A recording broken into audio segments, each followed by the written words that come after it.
Merry Christmas. We have made it to December 25th, and our digital Advent calendar closes with today's message. As I was getting ready to record this, I thought about going to the church to record another video, but then I was like, we all are celebrating from our homes today. It's a bit of a different holiday from what we're used to for Christmas, and so I too wanted to record and share a message from my home. So Merry Christmas. Our word of the day today is Savior. And as I was thinking about Christmas and what it means, I was thinking about gift giving and receiving and what it means for us and what it means for Christmas. And at some point in the next hours, days, whenever we celebrate with our families, we will exchange gifts. And so I was thinking about different gifts I have received over the years, and I received a vanity from my parents when I was in 6th grade that I used up until very recently when I passed it on to another family with a daughter to use and love. I received cameo earrings from my parents one year. I received silverware sets. They outfitted my kitchen at one point. And I can remember a lot of the gifts I have received throughout the years. This year I asked for and received snow pants. Makes walking the dogs much easier in the winter. And so there's just this idea of gift giving and receiving around the holidays that just sticks with you and helps shape our holidays. And there are two gifts, as I was thinking about this message this morning, there are two gifts that really have stuck with me throughout the years. And both came to me in elementary school, and I have them both to this day, as you will see shortly. And one of them is Little Bear.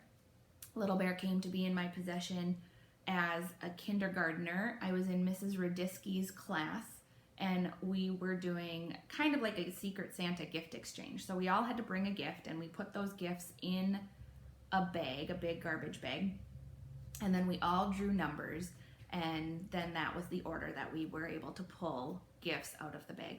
And I happened to be number 1. So of course, being 6, I went for the biggest box in that garbage bag, and it happened to be Little Bear. And Little Bear has been my comfort stuffed animal ever since. Little Bear has been to college with me, went through tonsillitis and removing my tonsils. Little Bear has been there through my migraines, to Montana and back, and now is settled with me clearly in Fargo, the Fargo Moorhead area. And so Little Bear has just been my bear. You can see that this is not his original eye. My dog growing up, Lucky, used to love pulling off his eyes, and so Little Bear has had a couple sets of googly eyes, has had a couple different patches that my grandmother has lovingly created, and this is my bear and has been since I was 6, so almost 25 years. And I still love this animal, this stuffed animal, as much as I did when I was 6. Another gift that I got from another teacher was a book of classics, The Gift of the Magi and Other Stories by O. Henry. And this came to me in 5th grade by Mrs. Fartosh.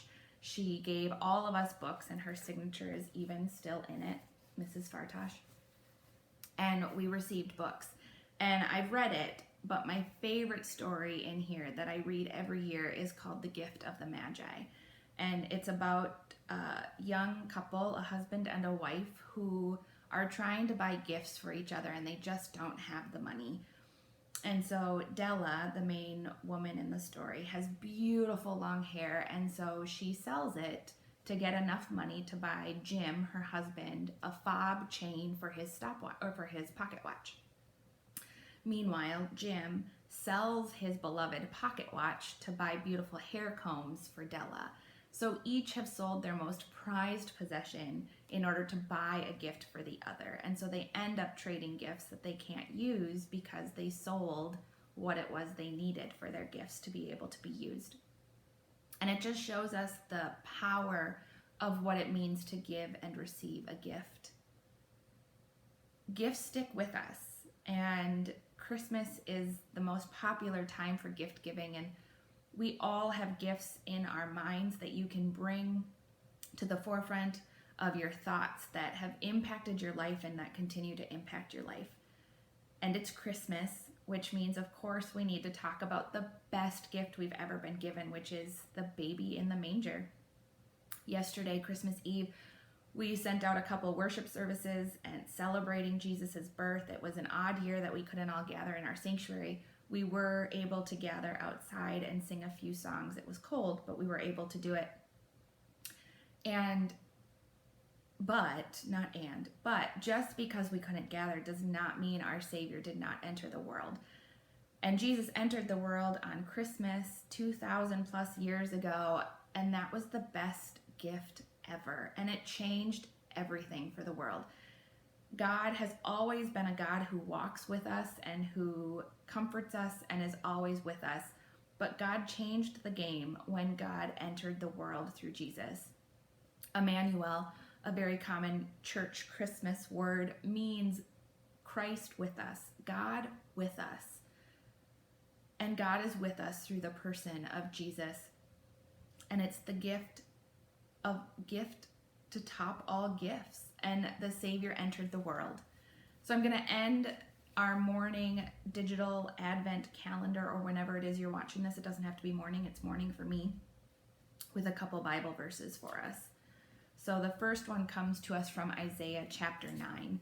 I have my good old Bible. Not a Christmas gift, confirmation gift, but still a Bible I choose to use. So Isaiah 9.